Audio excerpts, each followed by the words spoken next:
Hello, leaders. Welcome back. I'm so glad that you're here because, again, it just shows that you're 100% committed to helping your workforce to heal their hearts from everything they experience every single day. And today's podcast is all about a new normalcy. Now, you know this. Every healthcare worker that you talk to will say to you over and over again, why can't we just return back to normal? I mean, you're probably saying the exact same thing too. And I understand. I completely understand. But I want you to remember, as human beings, one of the things that we have to realize is when it comes to normalcy, when events happen in our lives that make significant changes, it can be natural and normal to want to return back to a way of dealing with things. So I think automatically about even myself, like when I think about the times when I've had significant loss in my life, right? I had loss of a loved one, loss of maybe a dear aunt or, a family member. One of the things that you will hear people say over and over again when there is this loss or something happens, for the person that's still remaining, they desperately want things to return to a state of normalcy. I mean, people will say sometimes that they can almost imagine hearing that person in their home or in their place that they are residing. They can feel that person like they're there, or they want to believe that person's there. See, that's how deep it gets for us as human beings. We just want things to be normal again.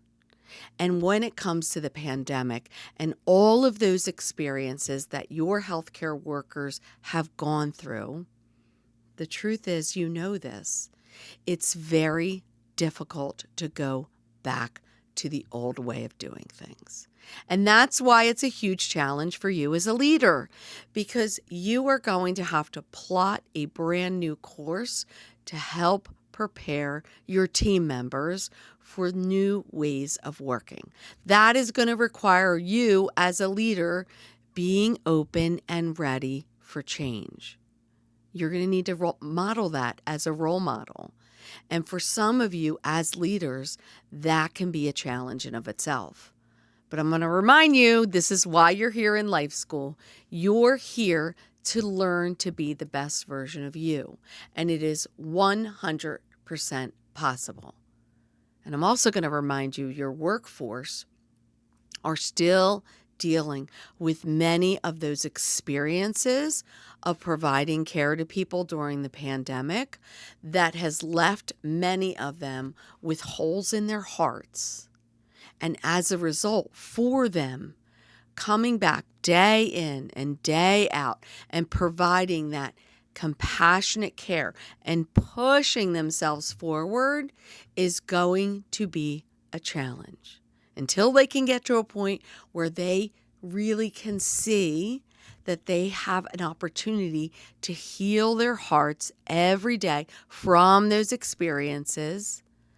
It may take some encouragement and it may take some support, and you as a leader may need to find new ways to actually create this new sense of normal for them. And I want you to think about it, because when you think about leadership, it's really up to all of us as leaders to make sure that we are using those expert noticing skills, that when we are navigating throughout the day, when we are interacting with our team members and we're noticing things, maybe things that aren't going well or things that could go better, right away, the first thing that we're going to do is we're going to put on that little detective hat and we're going to really start investigating to understand why. And I'm going to remind you of why we do this, why we do this as leaders. It's because our job is to clear the hurdles and the barriers for our people to thrive. When people thrive, your organization is going to thrive. And that is a direct result of leadership. And I'm going to remind you, like I say in every single one of these podcasts, it's all done through practice. Leadership can be gained, mastery in leadership can be gained through practice. And you can 100% do that. So I also want you to remember, as a leader, you are not going to be able to solve every single challenge that comes before you. That's just not going to be possible, especially if you haven't developed in your leadership skills.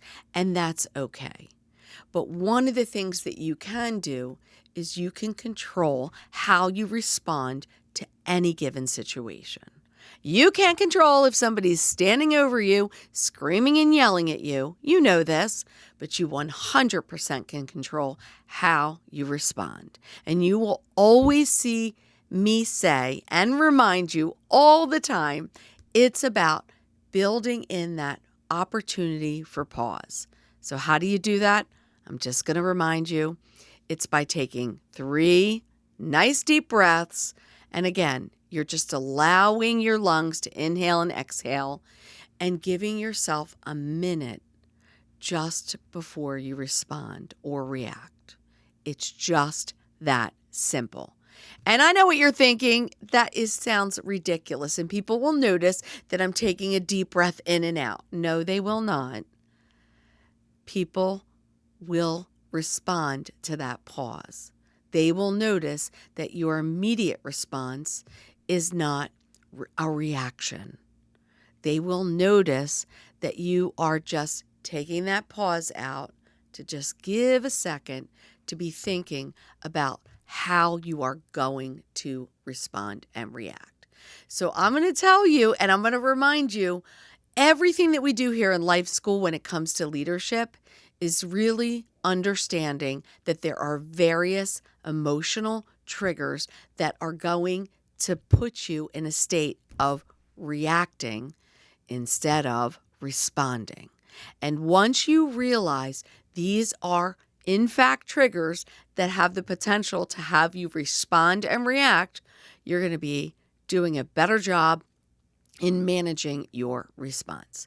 So I want to talk about A, some of these triggers, and B, some of the ways that you can respond in this environment, because this is really about you creating that new normalcy. And for you, it's going to be, as a leader, recognizing that number one, it's really going to be about creating that safe psychological space where people can count on you to be responding and handling things in the right manner, regardless of what's happening around you. That's number one. That's your first lesson for today. That should be your new normalcy, because if you haven't figured it out, all you need to do is look at our world around us. People are being activated by all types of situations, and they are not being shown in a very good light. You know this. All you have to do is watch it on your social media channels, and you can see that people are caught responding in situations where I guarantee you they are probably more than likely saying, how did I get myself in that situation? And it's because we're not building in those pauses when we know we're going to have that emotional response. That is first and foremost. So let's talk about some of these triggers that I want you to know about, because number one, these are important when it comes to developing your leadership competencies. So the first one I want to talk about is one I see a lot. This can be a trigger, and it also can be a trap for you as a leader. And this is when you have this perceived threat to either authority or to your status. That means that somebody is directly challenging you. They're challenging either your position, your decision, your expertise, your response. You can name a whole bunch of situations here. Listen, there was a point in my career before I moved into leadership, I will never forget this, that this is how I responded. My brain was naturally wired to find all the things that could potentially go wrong in a given situation. That came from a lot of my background of studying in Lean and Six Sigma. I was trained to look at things in that light. So very natural, it was very easy for me to point out when somebody was rolling out a process or they were communicating something. I could be like, "Up, this is what I say. Up, this is what I say." And it was easy for me to communicate that. It wasn't until I had a very good mentor that pointed it out to me and said to me, "I want you to recognize that this is something you're doing. And I believe this is not coming from a place where you are trying to point things out to make someone feel insecure or inconsiderate." And you know what? She was 100% right. I was not looking at it from that lens. And it was her ability to coach me and say, "I want you to look at this differently. I want you, the next time that feeling rolls up, I want you to write it down, and in private, if you really feel so compelled and you know it's going to be a potential blind spot, I want you to go and have a conversation instead." And boy, was that a game changer for me, because I didn't realize that I was doing it.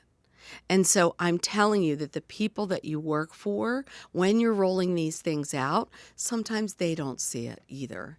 And it's going to be through really good coaching to be able to point these things out in a way so that someone doesn't themselves see that it's upsetting to you, right? Because it's a perceived threat. Number 2 is, I want you to remember as a trap that one of the triggers that can send you down the roadway of feeling like you're losing control is when someone is critical towards you or they are coming at you with a negative response. Now, you know this. We see this all the time. I see it a lot in leadership, and it comes through sometimes in terms of feedback. And again, this leaves you as a leader, when this happens to you, feeling inadequate. Sometimes it will leave you feeling like it automatically puts you in a very defensive state of mind, where you feel like you need to immediately respond because you're being challenged.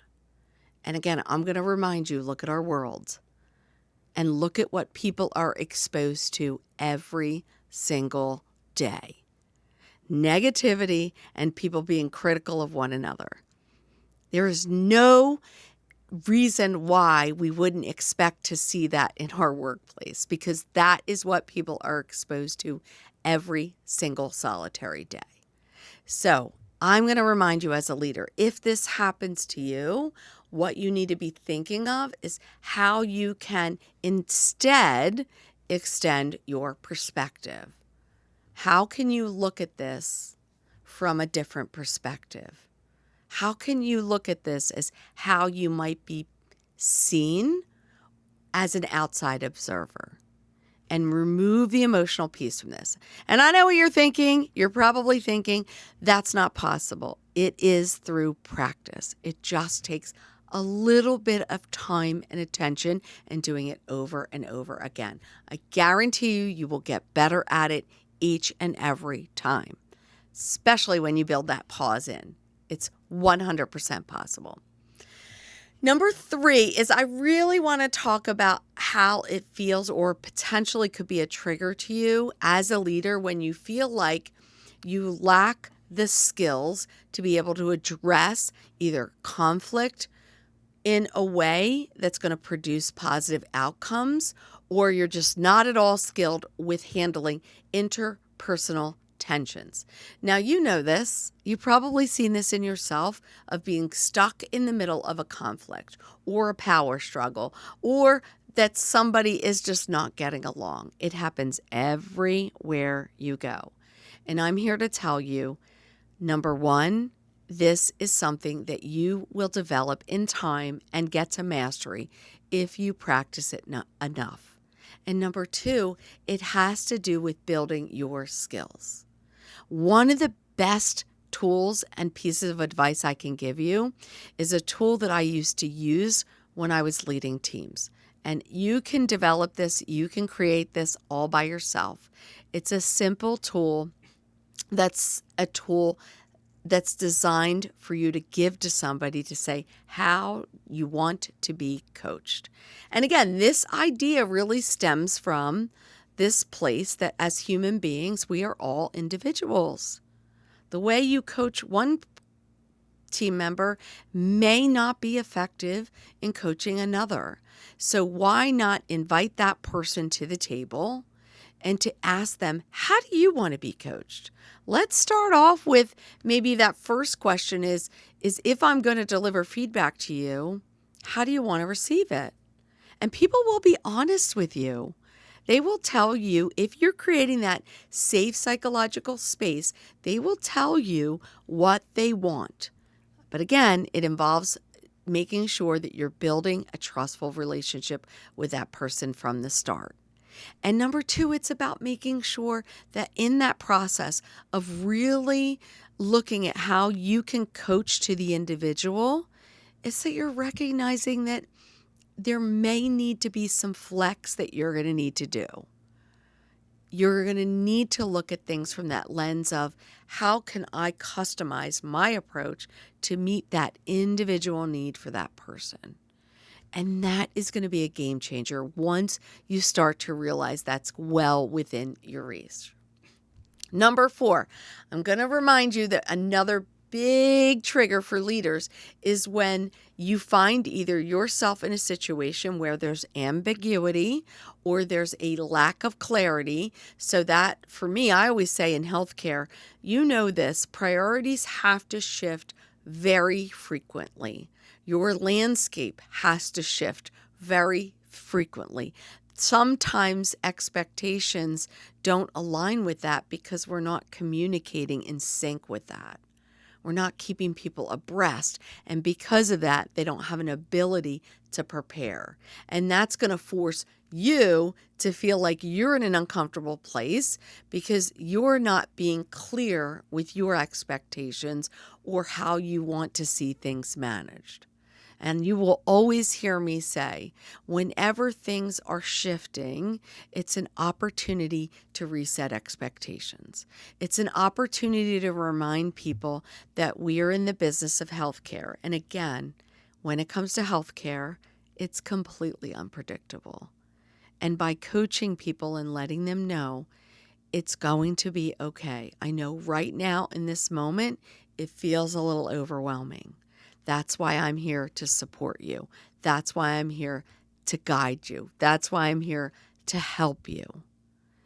That is all within your control. And so don't forget, go back to that sort of setting expectations and make sure that everybody is clear. And for you yourself as a leader, if you're carrying on and this is not a skill you're doing well, I'm going to remind you, when it comes to leadership, you need to be the role model. So people need to see it in you.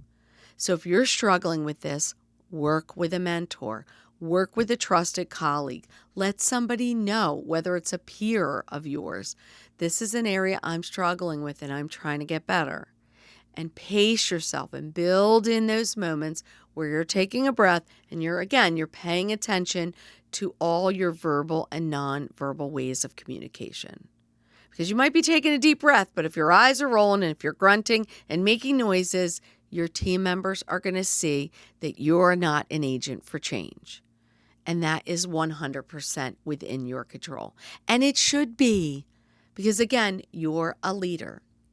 So I'm going to remind you too, as a leader, number 5 is, this perception of failure sometimes as a leader, or this perception that when we have a setback, that all the disappointment and all of the feelings that go with that travel with it. Listen, mistakes are going to happen.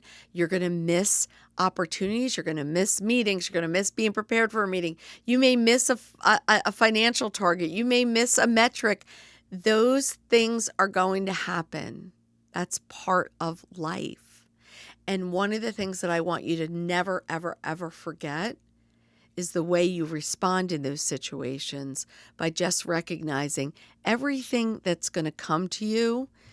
You have to have faith and trust that it's going to come at the time that's right for you. And if you happen to be overlooked for something or it's not your opportunity, trust that part of this journey for you is really making sure you don't allow all those voices of self-doubt and disappointment to overshadow the way you see and view a situation. Listen, some of the best coaching that I've ever had with people has been when a person has come to me and said, you know what, I feel like I'm being overlooked. I feel like I'm not getting those opportunities. When you look at me, I trust you. When you look at me, what are some of those things you see that I could do a little bit better to improve so that I can get that next opportunity? I mean, that's a game changer.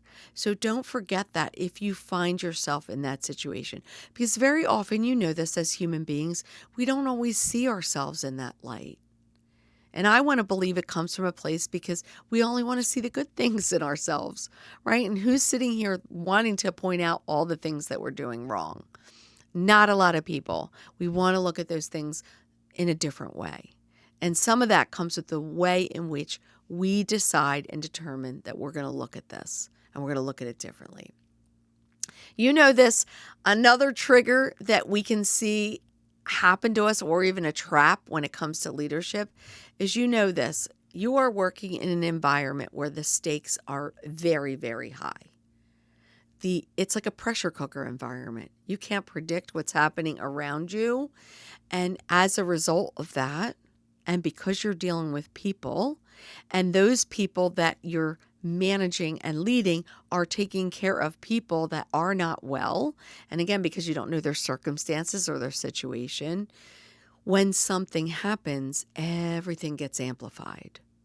And I'm going to remind you, in those high pressure, high stakes environment where it seems like everything's on the line, the best thing that you can do is manage the way you respond. And that's going to be you finding that time again to just pull yourself back and take a different perspective.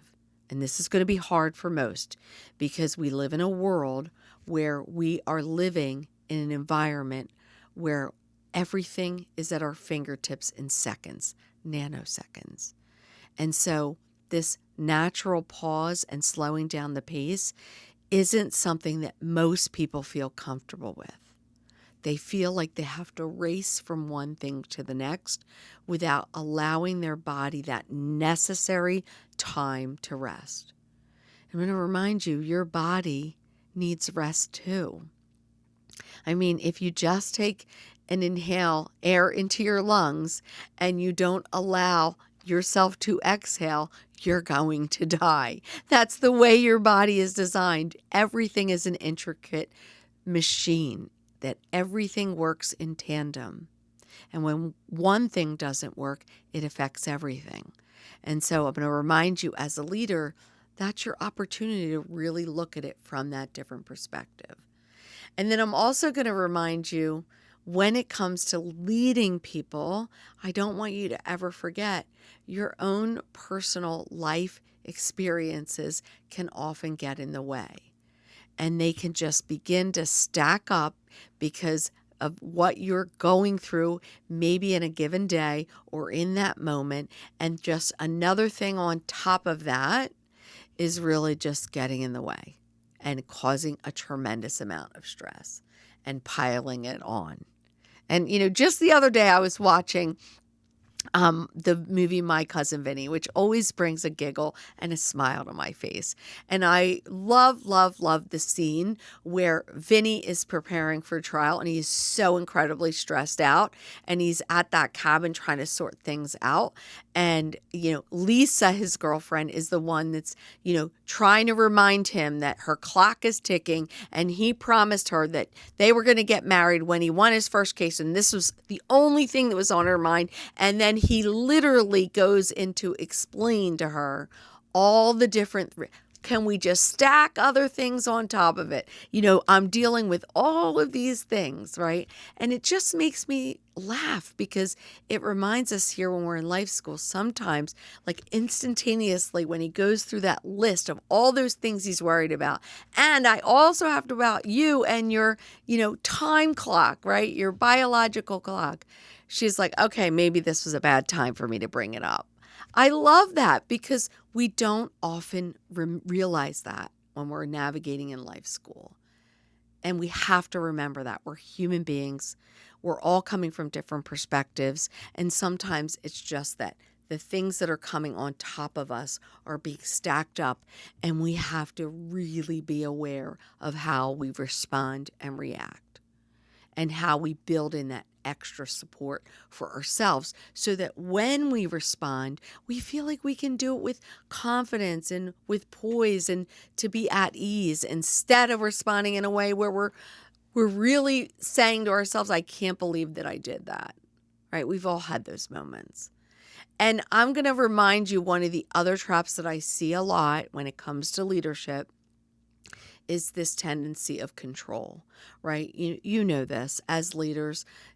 Some leaders really want everything within a certain way, right? There's this high degree of control, and you can very quickly find yourself going down a road where you lose autonomy and you start to feel like you are being micromanaged.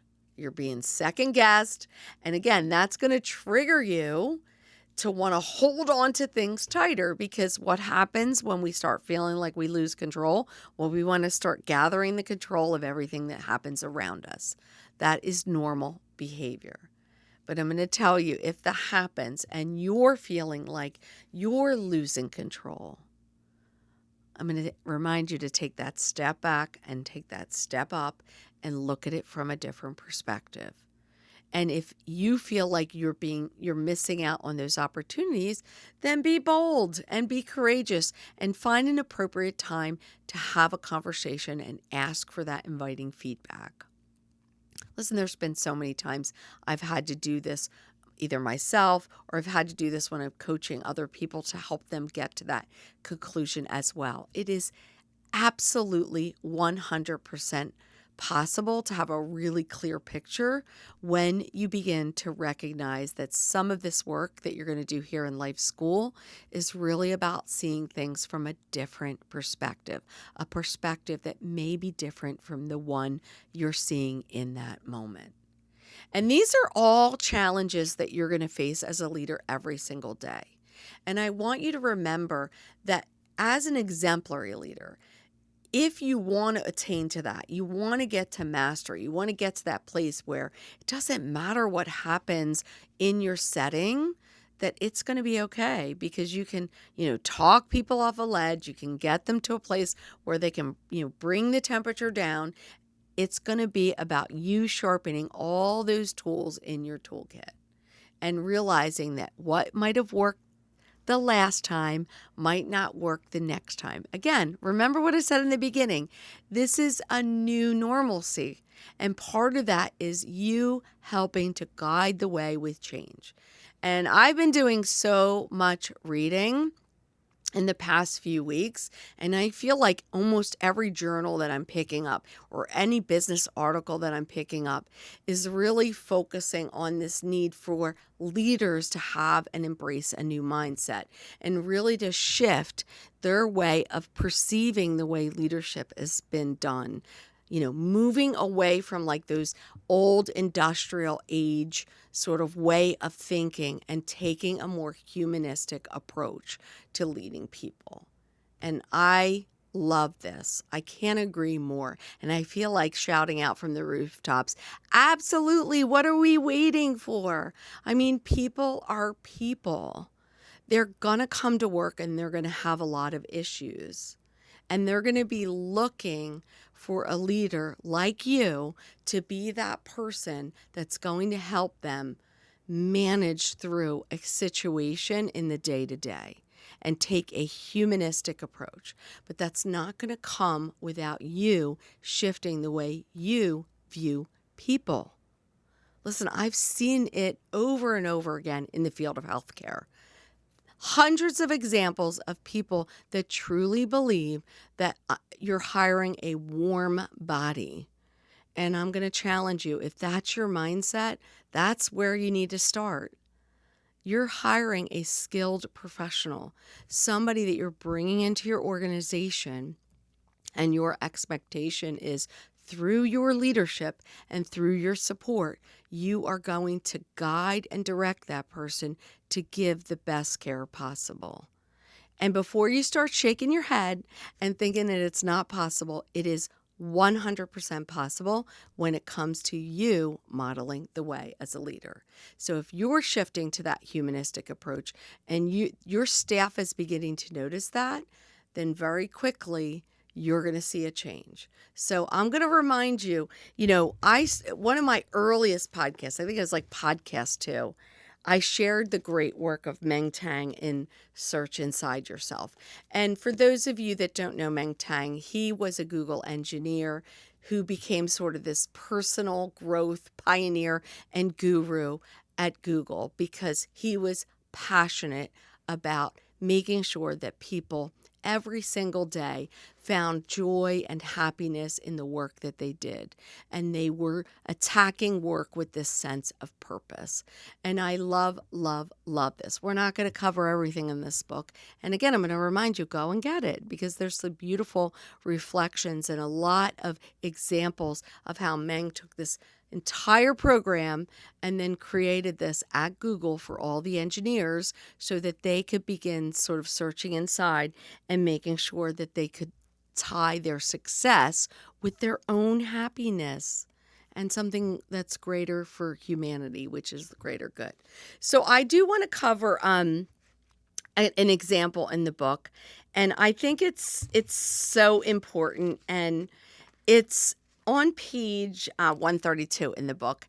And I want to share the story that Meng talks about when he sort of recounts the story of Tony Hsieh. His name's Anthony Hsieh. And he was, this is under this topic of finding pleasure, passion, and higher purpose. And again, I love the story of Anthony Hsieh. He, I believe it or not, he passed away in 2020. But I'm going to recount this story because I think it is so meaningful in the book. He says in the book on page 132 that Tony Hsieh is an inspiration to me. At the young age of 24, he sold Link Exchange, a company that he co-founded, to Microsoft for $265 million. And he later became the CEO of Zappos, and he grew it from almost nothing to $1 billion in annual sales. And what I love in the book is he recounts some of the things that inspired him when he looked at this sort of example when it comes to leadership. He says, what really inspires me is his wise, skillful, and courageous use of happiness in a corporate setting. The secret to Zappos' success was delivering happiness. He created a corporate culture that is conducive to employee happiness. Happy employees then provide customers the best customer service in the industry, and happy customers spend more money at Zappos. It's not a nice to have. It was the centerpiece of Zappos' business strategy and the foundation of their business success.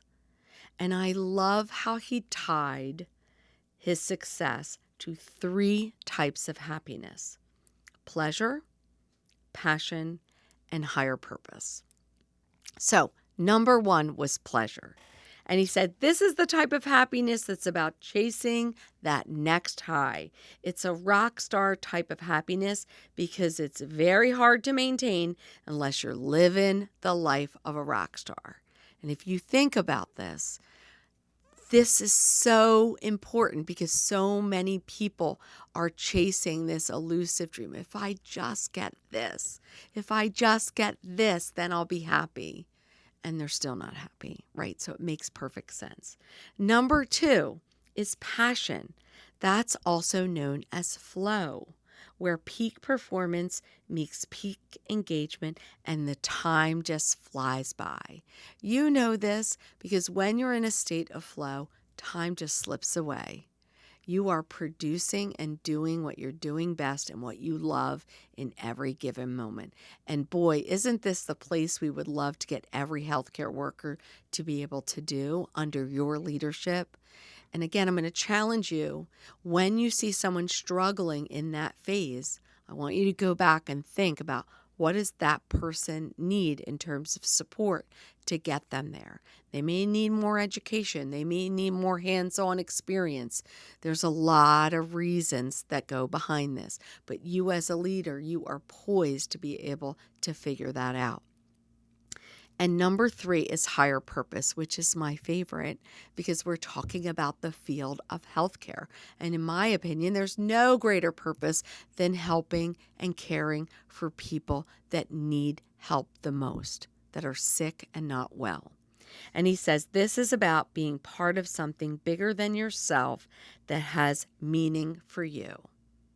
And I love how he says this in the book, that happiness arises from higher purpose, and that is highly sustainable, because that is the type of happiness that's resilient and can last a very long time.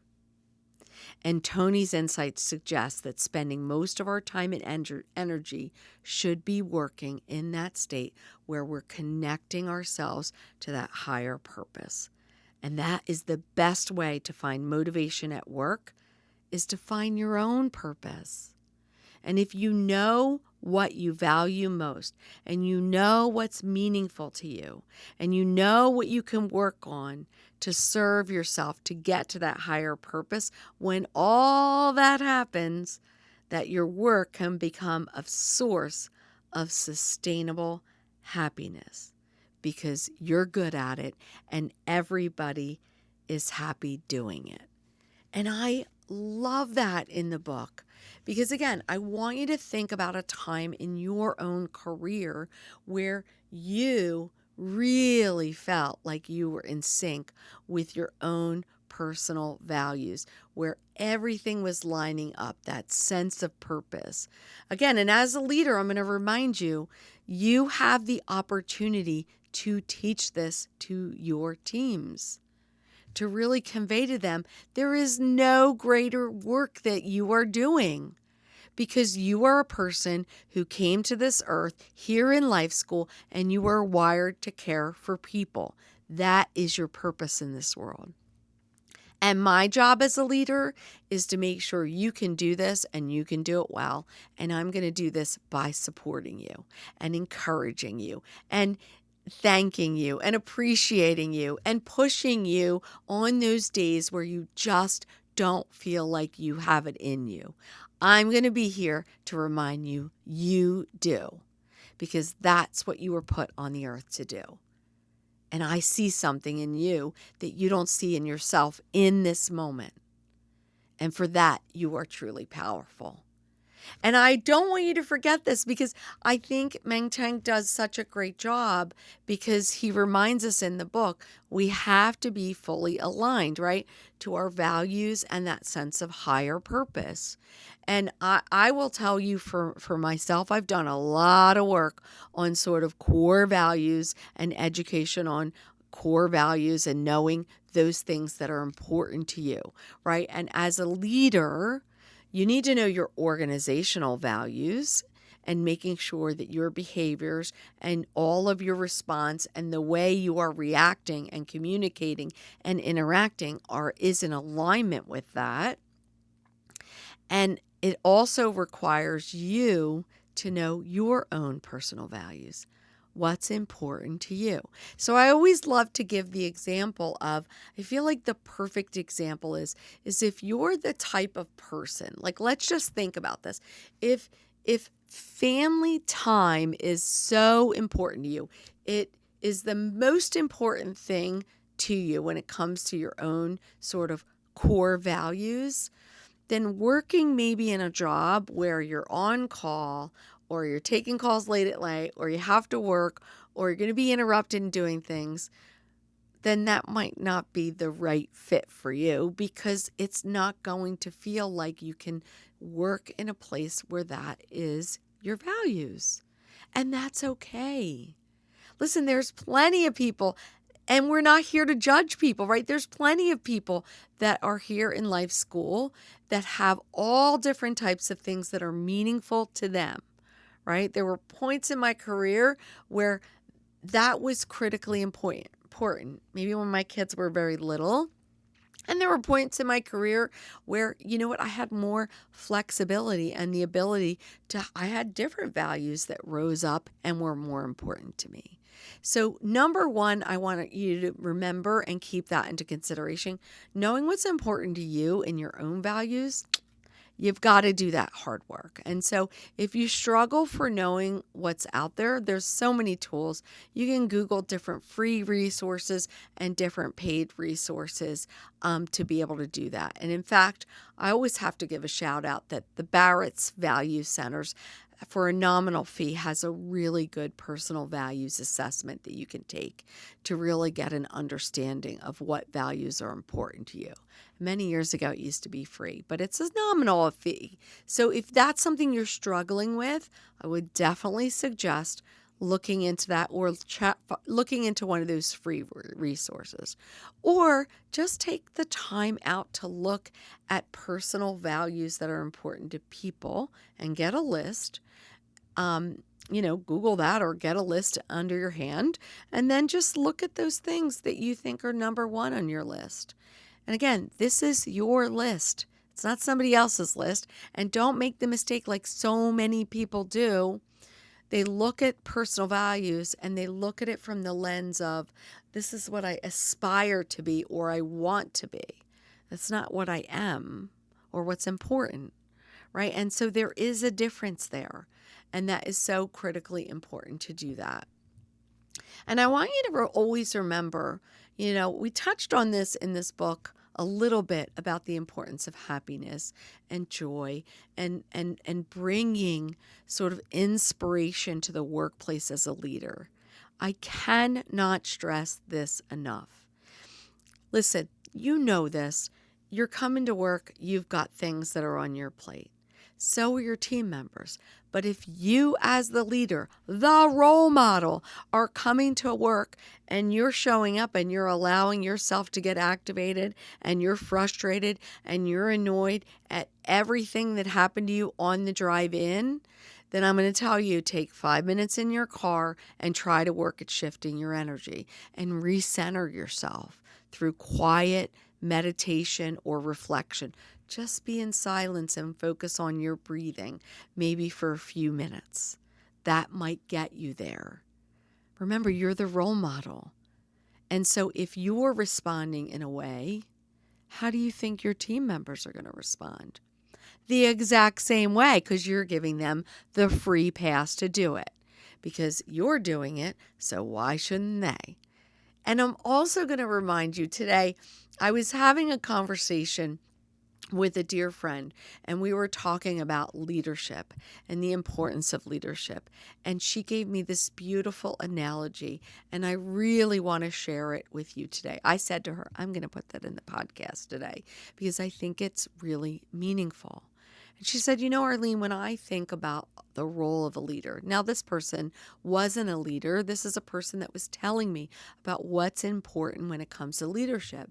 She said, I think of a pack of seeds. This is the time of year where we're spreading seeds out and we're starting to garden and we're starting to see our crops. I put my tomato plants out and I'm ready. I'm like, let's go. Let's put the Miracle Grow on it. But she said, all the seeds come in a pack and they all come from that plant. But isn't it amazing how different each plant grows, that not everything is exactly the same? And it's so true. Even though they're coming from maybe the same exact pack, they're going to grow differently. And that is the challenge when it comes to leadership, because you as a leader, you're watering those seeds and you're putting Miracle Grow on and you're giving special attention to the environment and, making sure there's not too much sun or there's the right amount of shade or whatever it is for that crop to grow. you're doing the same thing when it comes to leadership. But part of it is this realization as a leader, you must always realize that everybody's going to grow at a different rate and a different pace. And maybe their fruits are going to look differently than somebody else. And so part of your job here in life school is to celebrate that. Celebrate that that person is growing and they're expressing themselves and developing in a way.